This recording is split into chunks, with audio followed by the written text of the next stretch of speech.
but the lamp can't really turn We're live now. live. So you're going to have to be happy with the light.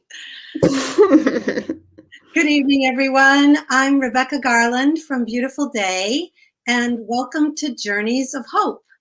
I'm here with Monica Neema. She is a former intern from Beautiful Day and a refugee, and we're going to just chat a little bit, and we hope that you enjoy the conversation. So, hi, Monica. Hello, Rebecca. It's really good to have you here. It's good to be here. Thank you. Maybe you can just start by telling our audience where you're from. Where am I from? That's a great question. That's a great question. Well, I, for just people's sake, I usually tell everybody I'm Burundian. Um, I'm from I'm from the earth. That's where I'm from. I'm from Tanzania because I grew up in Tanzania, um, in a refugee camp in Tanzania. Um, but my parents are Burundian. Both of my parents, my mom and dad, were born and raised in Burundi, so I consider myself a Burundian. Um, but other than that, I don't really claim any identification because I feel like I've been a refugee all my life. Even in America, I'm a refugee. So, yeah. It's a loaded question, isn't it? Yes. For so many people, it's just such a simple thing. And it's what people ask other people when they first meet them. And it's kind of, it's a simple question and they expect a simple answer. But for you, it is really not simple. Have you ever, No, have you ever been to Burundi? I've I've never even stepped a foot in Burundi. Paula, can we see a map? The first map? I just want to give our viewers a sense of where we're talking about when Monica talks about Burundi. You can see the purple area on this map it consists of a number of countries, the Congo, Burundi, Tanzania, and other countries in that area. And it's traditionally been the scene of a lot of revolutionary activity over the last 20 years or so. A lot of social unrest, a lot of people being displaced. So can we see the next slide? This is a blow-up of that area. It's called the Great Lakes region for obvious reasons. There's a lot of Great Lakes there. And there's the largest country, the Democratic Republic of Congo. And then you can see there's Tanzania and there's Burundi right between Tanzania and the Democratic Republic. So this is the area that is, generally speaking, where Monica is from. If you've never been to Burundi, Monica, can you explain to us why you consider yourself Burundian? And Paula, you can take us down. I mean, speaking from usually when you're speaking where you're from, you identify as where your family is from, like where your heritage is from, like all your family members, and that's literally all my grandfather, my grandfather, my grandmother, my parents. That's where all their family comes from. So I consider myself like nationality, I am Burundian. I wouldn't say like I am American or I am Tanzanian, even though I've been heavily influenced by um, both cultures. What cultures and traditions have your parents passed down to you from Burundi? um, I don't think my parents aren't really like big on traditions, I would say. But I could definitely say that I've my upbringing has have been heavily influenced by like religion. My mom is a very have she's a devoted Christian, so I can definitely say like my upbringing um was mainly focused through that. I want to say like Burundian because again, like the reason why I'm here anyways, there was a genocide there, so I think like there's a lot of hurt that a lot of parents still today they're still facing that they're still trying to recover from. And I mean they're very proud Burundians, but I wouldn't say like they raised us to like um I wouldn't say like we've been raised up like through like heavily influenced Burundian cultures. But I could definitely say like the food, that's one thing. Like Bugatti. Like some people know it as fufu because like Western people call it fufu, but for us we call it Bugatti. So yeah. And what language do you speak at home? At home I speak both English and Kirundi. Kurundi, which is the native language of Burundi. Is that right? Yeah, Yeah. that's correct. Hmm. So your ties to Burundi are, even though you've never been there, your ties are through food, through your parents' religion, through um, the language, Hmm. and just a connection there. You consider yourself Burundi even though you've never been there. Yeah. So it's the It's ties of love. an imagination. Yeah. Yeah. It's love ties that connect you there. Um, Yes. and now, what about Tanzania? Now, you've been to Tanzania. You were born in Tanzania. Is that correct? Mhm. Yeah, I was born in Tanzania. Tanzania. Hmm. Can you say more about that? Where were you born? I was born in a refugee camp, called Mutabira. It's I'm not really sure with the geography, but it's somewhere in Tanzania. But it was I would say it's kind of like what they have at the border, but not as like not that crazy like the border. Like the border of like in America, like with Mexico and stuff. I'll say like in our refugee camp, like we kind of had like our own like community. Like we had um currency going on in the town. People were selling, people were trading in Tabira, and it was a community. It was kind of like a land that we were given to just be among ourselves. And so you were part of Tanzania, but you weren't allowed to leave the refugee camp and actually be in Tanzania. Is that right? Yeah, I mean, I think if you can get away with it, you can go like and socialize with the locals, but I don't think you are allowed to go beyond like the fences. And did people speak Tanzanian? Did they speak that language there? Or No, they spoke.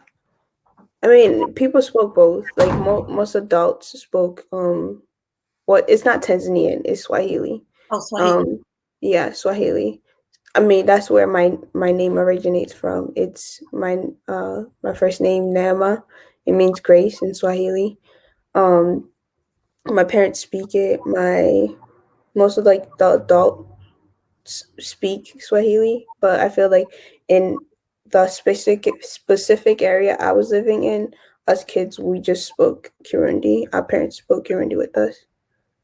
It was a Burundian culture within Tanzania. Is that correct? Yeah, yeah.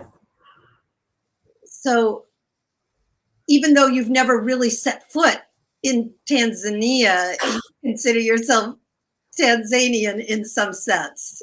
I mean, I was living on their land, so I consider like in that sense, that's where I consider myself Tanzanian. Hmm.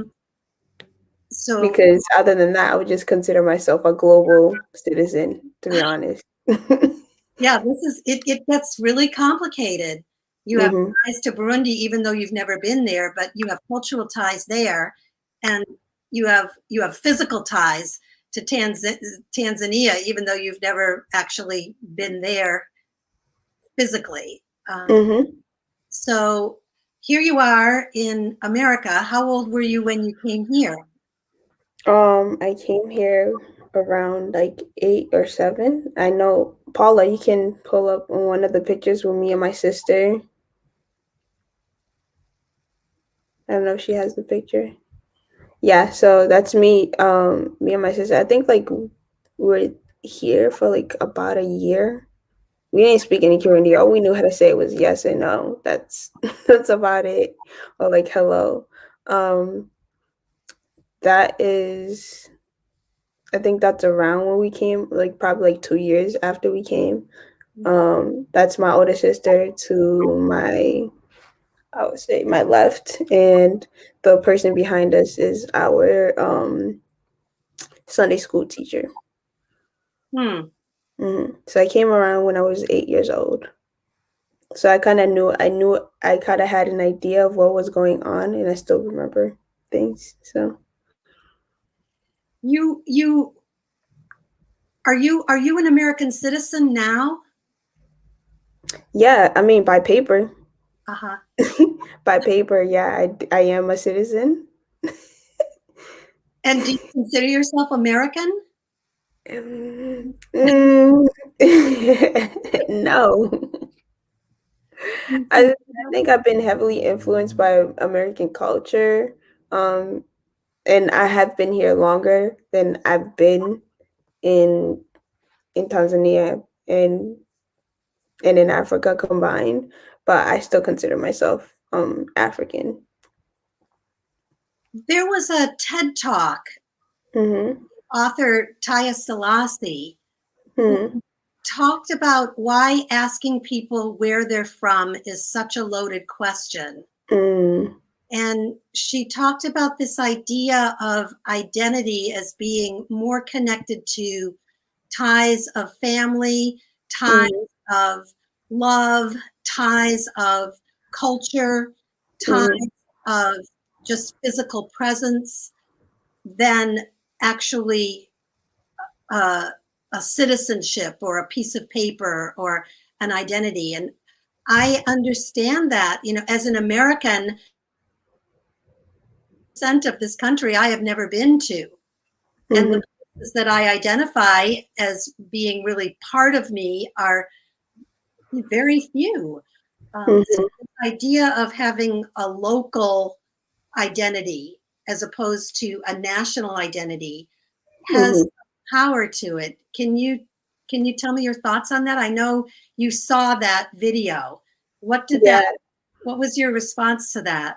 I really love that video because like for me too, like I feel like usually when you tell somebody like I'm from here, they automatically have this biased standpoint of who you are without really knowing you. Um and it really like it was an eye opener, and I thought like I was like I always thought about this, to be honest, because like every single time somebody asked me, I would like give them like this long heavily like sentence like I am Burundian, but I'm from Tanzania. I was born and raised in Tanzania, and like now I grew up in Providence, Rhode Island. So I guess you can say I am American, but you can also say I'm Tanzanian, but you can also say I am Burundian. But like none of that really tells the story of like who I am and what I am. So it was an eye opener. I really loved it. I loved the way that she framed the whole like her whole message. There's a hidden agenda sometimes that people have when they ask someone where they're from, Mhm. um, because there's different associations with different countries. Mhm. So you probably feel that there's just to respond and say I'm American would be different than saying I'm Burundian. Oh yeah. Oh, 100%. 100%. I mean, Well, when you tell people I'm Burundian, first of all, they don't know where Burundi is. You just gotta say Africa, and then they're like, "Oh, okay, yeah, that makes sense." Or like, I feel like people tend to look down on people who are from Africa, so it's like, I mean, they just have these bad bias standpoints. Even if you go to like the airport, I don't know, like sometimes if you have a citizenship like or like a visa, and it's like it's a an African visa, you're usually treated in a whole different manner than if you have like an American passport or like a US passport.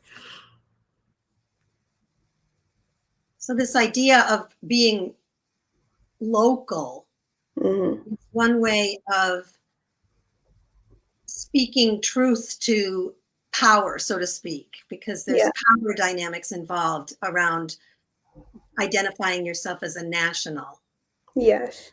Mhm. In what ways do you consider the idea of being a local fitting you? What do you mean by that? Well, if your identity isn't national, your identity is local. You know, you that was what the thing that Taya Selassie said, um, Hmm.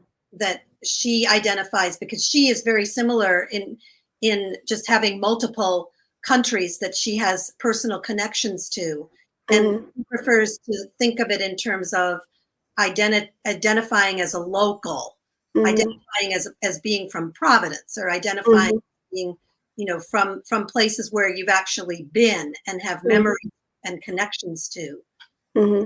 How does that fit for you? I mean, for me, I understand where she was going there. But I don't really like. I wouldn't say like identify. I would say like, oh yeah, I'm from Providence. Like, I mean, actually, I pride in my city. I love Providence. Mhm. I pride in my city. But I wouldn't say like, oh yeah, I don't know. Like, I'm a Rhode Islander. I don't know. Like, I just consider myself like I'm just me because, she talked about how even if you say like you're from a certain place, like you come back, I don't know, like 10 years later in that place, like there was a war. That place is called a whole different name, and you don't even know like that place even existed. So it's like I don't really like to like label myself like even though I mean it's a general thing that we all have to do. We all like even when you're putting it like filling out a paper to apply to college, you have to identify like you have to fill in the bubble like where you from, like who do you identify yourself as. Um so for me like personally I just my name is basically my like my label. That's where I'm from. Mhm. Monica, Mhm. because we're all citizens of the earth, and we shouldn't like really like identify each other like about where we're from. Yes, we can connect with one another, but I think in a way it shies us all from like actually knowing one another. Hmm. It places divisions between people, Hmm. nationalities. Now Yeah, you are an American citizen, um, on paper. on paper. Yeah. In what ways have you struggled to feel like you belong in America? Oh, in a lot of ways. Definitely one thing that really affected me, I think like as a young woman, young black woman, growing up around like 2007, 2008, my like beauty standards. Everywhere I looked, nobody looked like me. Like nobody looked like me. Um my lips, my nose, my eyes, my eyebrows, like every single feature about me or like my physical body, like nobody really matched that. So like the standard of beauty, like I think it really took a toll on me, and it took me a long time to actually like really be comfortable with who I was. What is the standard of beauty here that you felt like you couldn't meet? I mean, um, well, growing up, usually if you were like even like in Africa, if you were a lighter skin tone, you're considered beauty. I would say like I'm like medium skin tone, so like I wasn't beautiful. Or like with smaller lips, and more narrow nose, like a pointier nose. Like my nose is flat. My eyes like are pretty humongous. My eyebrows are big. So like it was like you had to have like really thin eyebrows, and like I'm telling you, sometimes I used to pray to God like, why'd you give me these features? But like as a young kid, I feel like you're always like, oh, there's always a struggle with just trying to find your identity. And like for me, like the beauty standards really like took a toll on me over here in America. And it didn't take until like high school that I really realized like I started to get comfortable. And then like college, I was really confident because that's just I had to accept it because that's just who I am, and I don't have money to go to go alter my face. So, so Oh, goodness. it's like I have to get used to this. Oh, oh, I know it does no good to tell somebody that they're beautiful, but I think you are. Um, hmm and you've probably heard that before. And unless you feel it inside, it's not really gonna sink in. Yeah. Do you want to share some of the pictures that you sent? Oh yeah. I don't know. Paula, you have some? There's one picture that was in high school. I got a fake ponytail because I wanted to feel extravagant or like luxurious. That was in my high school. I got my diploma, proudest day. Um, I still remember that day, but I mean, I was comfortable with my like self, but like again, I didn't. I don't know. I think I was starting to really like myself, in high school, especially my senior year, and that's another picture when I recently cut my hair, as you can tell. That was like probably like I would say like a month ago. I had all this hair because I was trying to prove myself that I'm beautiful with like long hair because girls who have long hairs were considered beautiful. So I was trying to get like really long hair, but then I was like, I really don't need that. Like hair doesn't define me. So I cut it off. And ever since then, I never looked back. I love it. I do too. I think you look adorable. Thank you. Adorable. I do. You look, Thank you. Thank you. and it sounds like something's changed. You've come into your own, or you feel more confident about your looks and the standard of beauty that you feel like you can't meet. It no longer bothers you. Is that, am I getting that right? Yeah. I now I'm living to impress myself, not anybody else. And what changed? I don't know. I think um what changed? I don't know. I think I just really like self-care, a lot of self-care and a lot of talking to myself and a lot of like just reevaluating and just realizing like everybody has something that they're not comfortable with, and like it's a journey for everybody to get to the point where they are. And for me, like it took me a while, and now I'm here and I'm unapologetically um like just me, unapologetically me. Hmm. Yeah. A wonderful place to be.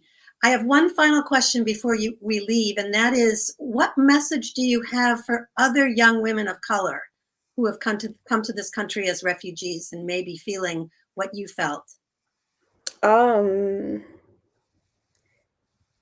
what message do I have for them? Just be you, to be honest. I mean, like it's a typical answer, but it's truly like it truly has power, like being yourself and just being comfortable for who you are, because nobody 100%, you're never gonna get everybody to like you. That's just it. Like, I know for me, like as a Christian, I view it, and not even everybody liked Jesus. People didn't like Jesus, and they still got him. They still crucified him. So it's like, don't live to impress others. Like, you live to impress yourself and live by your own standards of beauty. Because when you're comfortable with yourself, like the right people will come around you. Thank you so much, Monica. And for those who've been listening in, if you have any messages for Monica, if there's anything you'd like to write in the chat, please feel free. If you'd like to leave your email, we would love to include you in our subscription list for receiving our newsletter and hearing more about what Beautiful Day does and what we're up to. So thank you so much for coming tonight, and have a good evening. All right. Thank you, everybody.